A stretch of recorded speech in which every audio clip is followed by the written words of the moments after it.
अर्नब गोस्वामी एक छोटे मोटे इंसान नहीं है। एक इस तरीके के पत्रकार को जो अपना कुछ पोजीशन होल्ड करता है, कुछ मादा रखता है अपना बोलने का, जिस समय वो बोलते हैं, तो इस तरह के लोगों को कैसे मुंह बंद कराना है। लोकतंत्र क्या हमें यही सिखाता है? मैं तो उद्धव ठाकरे को एक दो कौड़ी का आदमी कहूंगी। संजय राउत के लिए, वो घटिया इंसान जो महिलाओं के लिए, जिसको पता नहीं है उसकी औकात क्या है। संजय राउत की क्या औकात है? मैं किसको किसको इज्जत की भाषा के से अपनाया जाए? ये अनिल देशमुख के लिए इज्जत की भाषा बोली जाए, उद्धव ठाकरे के लिए उद्धव ठाकरे तुम के लायक भी नहीं है। संजय राउत के लिए, वो घटिया इंसान जो महिलाओं के लिए, जिसको पता नहीं है उसकी औकात क्या है। संजय राउत की क्या औकात है?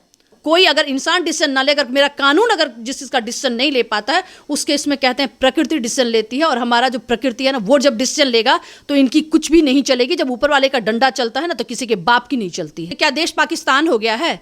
क्या हमें एक स्टेट से दूसरे स्टेट में जाने के लिए वीज़ा की जरूरत पड़ेगी? तो मैं पूछना चाहूँगी, कोई बाउंड्री है क्या देश के अंदर? किस किस तरीके का बाउंड्री है, देश की जनता के सामने बताया जाए ना। या फिर मैं कहूंगी कि डेमोक्रेसी खत्म हो चुका है, मर चुका है। ये डेमोक्रेसी का मतलब कभी होता था कि लोगों का लोगों के लिए, लोगों के द्वारा। मैं कहूंगी लुटेरों का लुटेरों के लिए, लुटेरों के द्वारा। मैम नमस्कार, स्वागत है आपका हमारे चैनल प्यारा हिंदुस्तान पे। और आज हमारे साथ हैं कुमकुम भारद्वाज मैम। आप सभी देख रहे हैं कि महाराष्ट्र में जिस तरीके से तानाशाही चलाई जा रही है, कल 6 बजे के टाइम पे जिस तरीके से एसओजी की टीम अर्नब गोस्वामी के घर पर पहुंच जाती है, उनसे बदतमीजी की जाती है, उनके साथ मारपीट हो जाती है। हद तो तब पार हो जाती है जब उसके बाद जब अर्नब गोस्वामी का जो 2 साल पुराना केस है, उसको लेकर जिस तरीके से मुंबई पुलिस ने जो षड्यंत्र रचा है और जिसके जरिए से अर्नब गोस्वामी को जेल में डाला गया है, और ये भी साजिशें रची जा रही हैं भारत सरकार की तरफ से कि अर्नब गोस्वामी को बाहर ना आने दिया जाए। पर यहाँ पे सवाल ये भी है कि शायद उद्धव ठाकरे ये भूल रहे हैं कि पूरी देश की जनता आज अर्नब गोस्वामी के साथ खड़ी है। उनके समर्थन में जगह जगहों पर रैलियां की जा रही हैं, और यहाँ पे तानाशाही की हद तो जब हो गई जब उद्धव ठाकरे की सरकार यानी कि इन्हीं की पुलिस की तरफ से अर्नब गोस्वामी के 20 साल के बेटे और उनकी वाइफ के ऊपर एफआईआर दर्ज करा दी गई है। तो इन्हीं सारे मुद्दों पर मैम से बात करेंगे। मैम, तानाशाही इस कदर बढ़ गई है कि अर्नब गोस्वामी का केस, एक तो 2 साल पुराना केस जो इसी मुंबई पुलिस ने बंद किया था, अब वही टटोल के अर्नब गोस्वामी को जेल में डालने की कोशिश की जा रही है। उन्हें कल उनके घर से उठा लिया जाता है, और अब उनके 20 साल के बेटे और उनकी वाइफ के ऊपर एफआईआर दर्ज कर दी है। देखिए, सबसे पहले मैं बोलना चाहूँगी कि जिस तरीके से पुलिस आती है और अर्नब गोस्वामी के घर पे एंट्री लेती है, मैं बहुत ज़्यादा वीडियो उनका नहीं देखी हूँ, बट एक दो जो शॉट मुझे देखने को मिला है, उसमें मैं देख पा रही हूँ कि पुलिस दरवाज़ा नॉक करने के बाद से वो ऐसा करती है जैसे कोई मतलब कि अनपढ़ गंवार किस्म का आदमी जिस तरह से बिहेव करता है, कि उनका हाथ पकड़ के चाह रही थी कि मैं खींच करके मैं यहीं से लेकर के इसे चला जाऊँ। ये आखिर हो क्या रहा है? ये कंडेम, मैं सिर्फ ये भी नहीं बोलूँगी कि मैं इसे कंडेम करती हूँ। ये गुस्सा जो उफान पे आ रहा है, इसको मैं देश की सर्वोच्च पोजीशन पे जो बैठे हुए जो लोग हैं, जो प्रेसिडेंट है, जो प्राइम मिनिस्टर, जो होम मिनिस्टर है, कहाँ है देश के? कि जो देश के अंदर जो घटनाक्रम चल रहा है ना, गोस्वामी के साथ जो दिखाया जा रहा है, और पूरा वो पब्लिक डोमेन में वो सारी चीज़ें, एक एक उसका शॉर्ट्स आ रहा है, पब्लिक डोमेन में आ रहा है। देश की जनता को, देश के आने वाले भविष्य को, जो बच्चे हैं, जो युवा हैं, क्या संदेश देना चाह रहे हैं? संदेश ये आवाज़ उठानी होगी। और देश के जो ऊपर बैठे हुए, मैं नरेंद्र मोदी जी से मैं पूछना चाहूँगी कि ये जो देश के अंदर जो घटनाक्रम चल रहा है, क्या आप इसे बहुत हल्के में ले रहे हैं? उद्धव ठाकरे ने तो जो कहते हैं उसके लिए तो जितनी घिनौने से घिनौनी शब्द यूज की जाए वो भी कम होगा। देश के अंदर ऐसा एहसास हो रहा है कि लोकतंत्र मर चुका है। एक तरफ अमेरिका में हमें देखने को मिल रहा है कि किस तरह से लोकतंत्र की दुहाई दे करके और दोनों के दोनों आपस में भिड़े हुए हैं कि कौन प्रेसिडेंट होगा, और भारत का लोकतंत्र तो मुझे लगता है कि कब का मर चुका है। मैं प्रधानमंत्री से जीडीपी के बारे में मैं नहीं पूछूंगी। जितनी मेरी समझ है, मैं समझती हूं कि देश का जीडीपी कैसे बढ़ता है। मेरा प्रश्न सिर्फ जीडीपी से नहीं होगा, जीडीपी को लेकर के, बाकी सारी चीज़ों को लेकर के भी देश के जितने भी लोग हैं, खास करके सेंटर में बैठे हुए जो मिनिस्टर्स हैं, अच्छा बेहतरीन काम अपनी तरफ से कोशिश कर रहे हैं। लेकिन ये सारा इंसिडेंट क्लियर कट एक मैसेज देता है। सारे बच्चे देख रहे हैं इस चीज़ को। अमेरिका का चुनाव जिस तरह से वॉच किया जा रहा है, उसी तरह से अर्नब गोस्वामी का जो एक एक इंसिडेंट है, मैं पूछती हूँ कि कोई भी इंसान, अर्नब गोस्वामी एक छोटे मोटे इंसान नहीं है। एक इस तरीके के पत्रकार को जो अपना रखता है, पोजीशन रखता है, कुछ पोजीशन होल्ड करता है, कुछ मादा रखता है अपना बोलने का, जिस समय वो बोलते हैं, तो इस तरह के लोगों को कैसे मुंह बंद कराना है। लोकतंत्र क्या हमें यही सिखाता है? डेमोक्रेसी का चौथा स्तंभ क्यों बोला गया है? फिर इसको मीडिया को हटा दिया जाए। मीडिया को सिर्फ वो लोग मीडिया में सिर्फ बेबाक बोल पाएंगे और बेबाक अपने तरीके से चीज़ों को मैनिपुलेट कर पाएंगे, जिनको सरकार जब भी चाहेगी उनको उस तरीके से फंड देगी और जैसे चाहेगी उसको उस तरह से बोलेंगे। तो क्या उद्धव ठाकरे भी वही चाह रहे थे कि जिस तरह से डाला जाए, जो भी शब्द डाला जाए, अर्नब गोस्वामी के मुंह में, अगर वो अर्नब गोस्वामी अगर उन शब्दों को बोले होते तो शायद ये हरकत नहीं हुई होती। क्योंकि अर्नब गोस्वामी ने एक के बाद दूसरा, दूसरे के बाद तीसरा, कोई भी मीडिया में ऐसा बैठा हुआ लोग नहीं है जो, मानती हूं मैं कि वो बहुत ही एग्रेसिव वे में बोलते हैं। तो कोई भी चीज़ देखिए, जब तक आप एग्रेशन में आकर के नहीं बोलेंगे, हर चीज़ की टीआरपी होती है, हर चीज़ की यूएसपी होती है। उन्होंने उसको उस तरीके से बोलने का उनका अपना एक टेम्परामेंट है, अपनी उनकी एक पर्सनालिटी है। I can not challenge his personality. My personality is my personality, how I express my self. अगर मैं आज गुस्से में अर्नब गोस्वामी, मैं इसको शांति से भी बोल सकती हूँ, लेकिन मैं किस तरीके के एटमॉस्फेयर में पली बढ़ी हूं वो भी मायने रखता है। अर्नब गोस्वामी के लिए इस तरीके का हरकत, अगर अर्नब गोस्वामी अगर एक छोटा मोटा इंसान होता, फिर ये उद्धव ठाकरे की सरकार क्या करती? और कहां है, मैं तो उद्धव ठाकरे को एक दो कौड़ी का आदमी कहूंगी।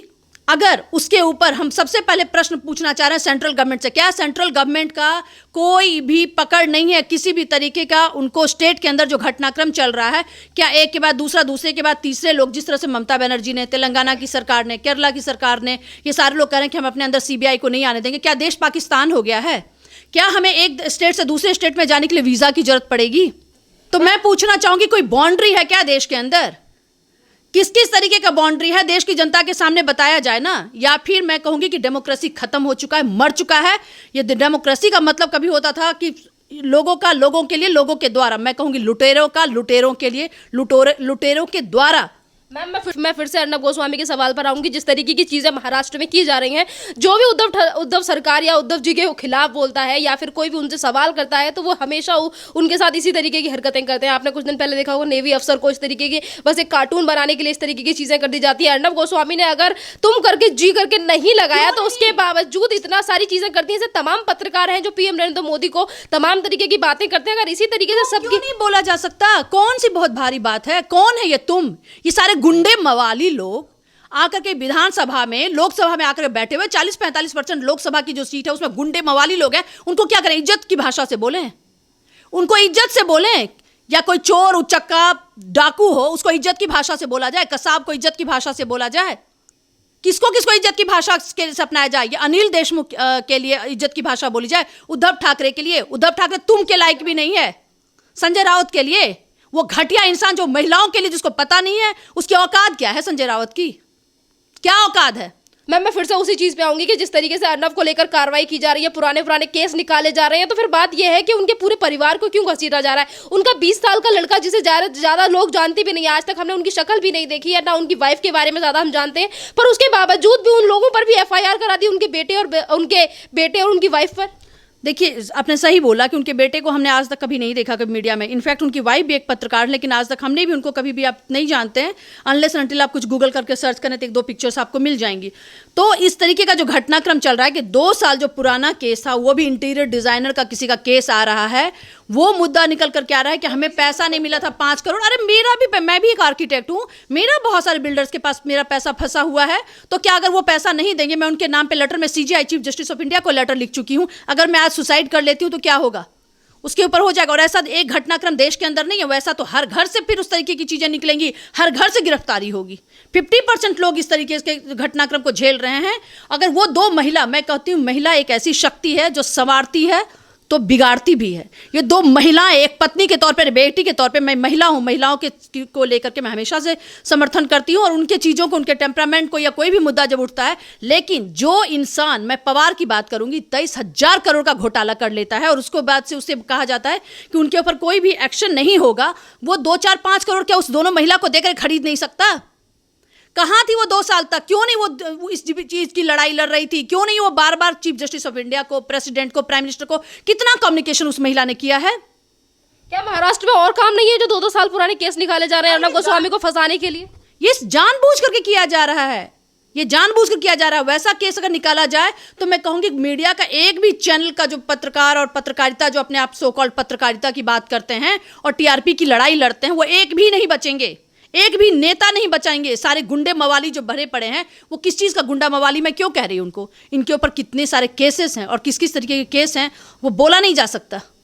मैम मेरा एक लास्ट सवाल कि आपने देखा होगा कि अर्नब गोस्वामी को लेकर जिस तरीके से अब बीजेपी की तमाम नेता हैं जो इसको लेकर बयान दे रहे हैं, और अभी कुछ नेता ऐसे भी हैं महाराष्ट्र में जो भगत सिंह कोश्यारी जो कि वहाँ की गवर्नर है उनसे भी जाके मिल चुके हैं। कल अमित शाह ने, योगी आदित्यनाथ ने, राजनाथ ने, तमाम नेता हैं जिन्होंने इस चीज़ को लेकर बयान दिया और शायद जल्दी एक्शन भी हो जाए। पर सवाल ये है कि कांग्रेस जिस तरीके से हर छोटी छोटी चीज़ को लेकर आ जाती है और ये कहते हैं कि लोकतंत्र की हत्या हो जाती है, लोकतंत्र की हत्या हो रही है, और आज इतनी बड़ी महाराष्ट्र में तानाशाही चलाई जा रही है, लोकतंत्र की हत्या की जा रही है, जब कांग्रेस का कोई भी नेता आकर कोई नहीं बोलता कि भाई ये गलत हो रहा है।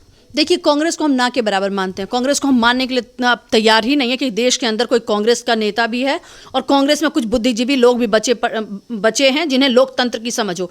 मैं तो सीधा सीधा प्रश्न उठा रही हूँ, देश के सेंट्रल गवर्नमेंट से प्रश्न उठा रही हूँ, जो देश को चलाने में जिनकी भागीदारी होती है। ये तो एक स्टेट चला रहा है उद्धव ठाकरे, वो कहाँ बैठे हुए हैं?